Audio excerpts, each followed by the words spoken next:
What was your reaction when you heard that there wasn't just one so-called secret fund, but there was a second fund used to pay off sexual assault claims? It seems that these days every week brings a little bit more disappointment in regards to Hockey Canada and their management. They had already testified before Parliament Committee. Yeah. Did they disclose that there was, and one fund was known, MPs knew about it. Did they ever disclose that there was actually another fund used to pay off more claims of sexual assault or allegations of it? To my knowledge, it wasn't disclosed during the Heritage Committee audience. So it was an omission. They didn't talk about that second fund. It was an omission. Is it? That's the sin of omission. So they did not proactively disclose. So you asked about a fund. MPs from all parties asked. They disclosed the one fund, but this new fund, they just decided not to mention it. Do you consider that a willful act of lying, omission, or lack of transparency? How do you characterize that? I think we can talk about a lack of transparency, not only in regards to their testimony with the Heritage Committee, and by the way, I think that my colleagues are doing a tremendous job trying to shed light on this organization, but also by not telling parents what the registration fees are being used for. So yeah, total lack of transparency. But what message is it? To appear before a parliamentary committee investigating money used from participants to pay off sexual assault, and they have a second fund that they don't bother to disclose. What message is that sending to you? Well, to me, it's the message it's sending is that they're assessing the sexual violence problem through a risk management lens and through an insurance lens and a money problem, basically, instead of fighting the problem at the root. Do you trust the leadership of Hockey Canada? I've said it before. I think the trust has been broken because for decades they've known about the sexual violence allegations. They've heard the Sheldon Kennedy story. They promised Canadians that they would change the culture, and nothing significant has happened. This almost makes it worse, though. Now there's another fund. Okay, so what would your preference be? To completely get rid of this organization and the leadership of that organization? Yeah, I've already said for weeks that there needs to be change in leadership at Hockey Canada, but I don't think it can wait any longer. There needs to be new people with new expertise coming in to operate that change within Hockey Canada. I want to know what tools you have. You wrote this. At the time of the funding freeze in June, Minister of Sport, you specified 3 requirements for renewal. The completion of a financial audit of Hockey Canada to ensure no public funds were used in settlement. Yeah. Has that been done?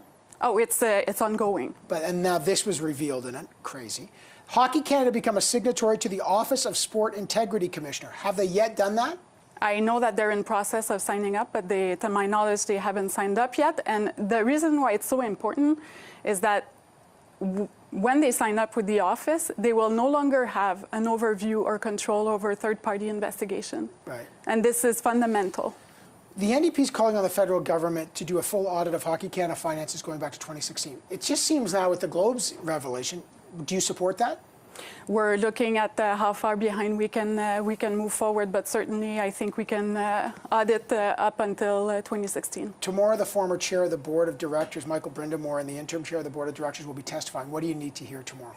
I need to hear that there's going to be change in the management at Hockey Canada, and that they're taking the work that needs to be done to change the culture of violence and sexual violence in hockey needs to start today. How about also, what's this money been used for? Why can't the parents who paid for this, what incidents were they covered up? Where are the allegations? How many more have happened?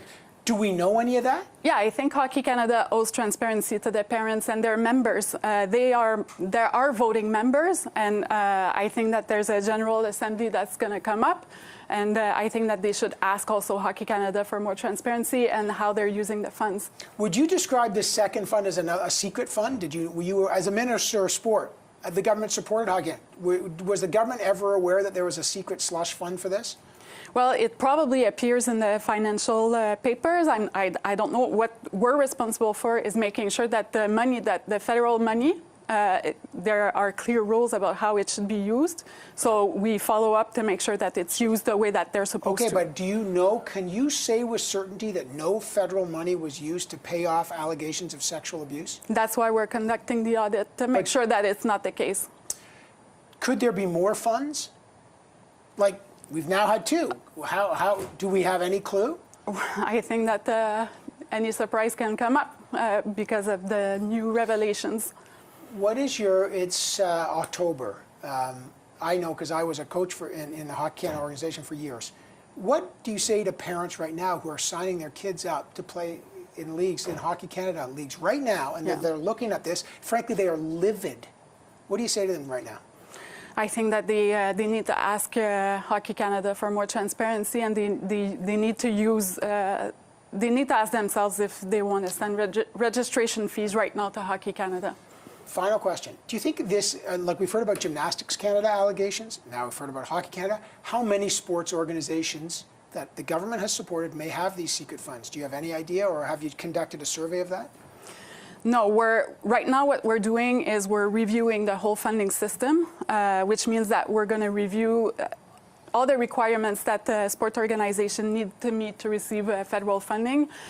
So we're going to review the governance of the governance structure, the transparency, and also how they assess those cases that whenever they come up.